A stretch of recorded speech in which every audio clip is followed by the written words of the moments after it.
talk briefly about how to use the Find and Compare Materials function within the EC3 tool to help specify and procure low-carbon building materials. You'll see that I'm logged in as my professional user, Ordinary Stacy. This is the landing page, of course, when you log into the EC3 tool. The first thing that I always like to highlight, just as a reminder, is that these graphics here are showing you kind of the real-time number of EPDs that we have within EC3. So it's nice to actually be able to kind of manage and monitor this live for users. You can start to see where we're getting adoption in terms of digitized EPDs, where we're able to actually now pull these in, and how the database is growing over time.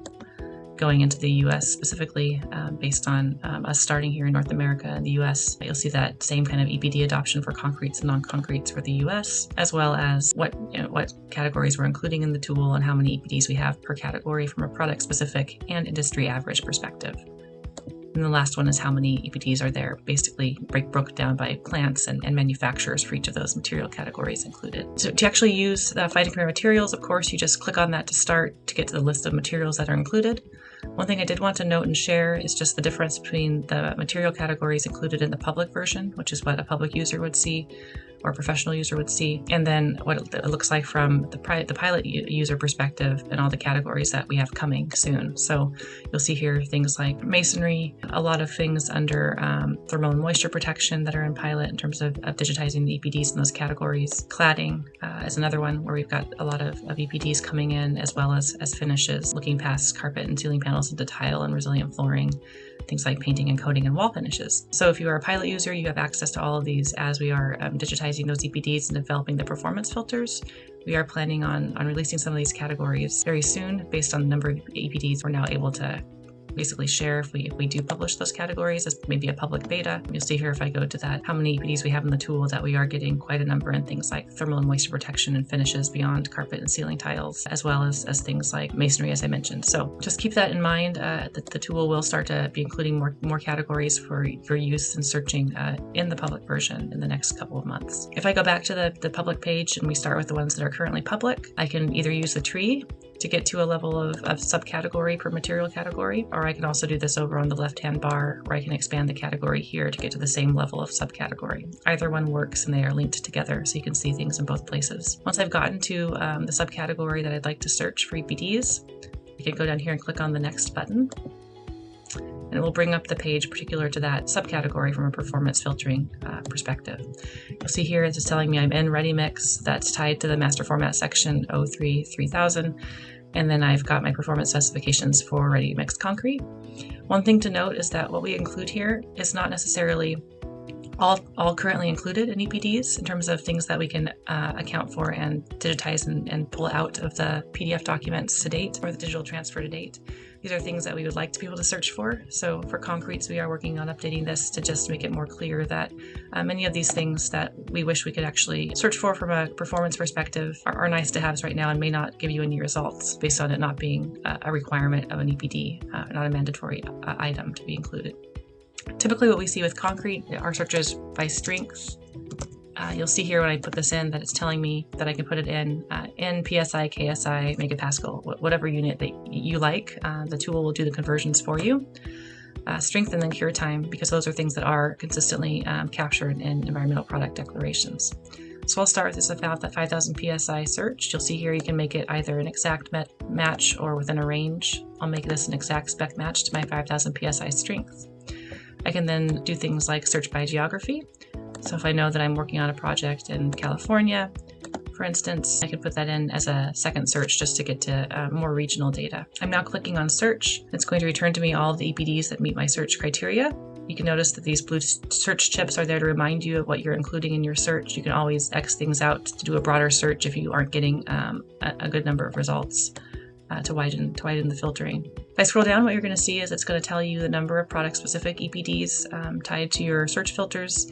It's going to take all of the kilograms of carbon equivalent per unit of material and do things like set targets, averages, and then also tell you if you're including your industry EPDs, which industry EPDs are applicable to your search criteria in your category. Below that, for product EPDs, every single one of these rows is an actual digitized EPD document for a particular product, or in this case, mix for concrete. It's going to tell you the subcategory that you're in, the manufacturer, the plant location, or multiple plants if it's an average EPD for multiple plants, the mix ID in this case for concrete, the description that was pulled out or included in the digital EPD, the strength, and again, the kilograms of CO2 per unit. You can do things like filter or go from high to low from a kilogram of CO2 perspective. This is going to take a minute because there's over 3,000 mixes that it's now doing this for. And now you're seeing that it's giving you the low to high. You can set, less than or equal to a certain kilogram of CO2 per cubic yard. But really what most people are using this for, first and foremost, is just to understand what EPDs and manufacturers currently have EPDs for their product or their search filters. So over the manufacturer row or column, you can click compare. This will take you to an actual compare by manufacturer image. It's going to tell you what manufacturers have EPDs for your search parameters in your place. For instance, if I search just for California, these are all California manufacturers with plants in California. It's going to tell you the number of EPDs they have. And it's also going to tell you their range of kilograms of carbon equivalent per cubic yard based on all of the EPDs that have been returned for them. So the way these box plots work generally throughout the tool, it's going to give you the lowest result that was returned, the highest result that was returned, and then these green rectangles are going from the achievable target, which is the 20th percentile, to the conservative estimate, which is at the 80th percentile. And if you hover over these things, it will always try to tell you and remind you what the information is telling you. What this means is that conservatively, if you did not look at carbon as part of your procurement or specifications, you may get as high as this conservative mark.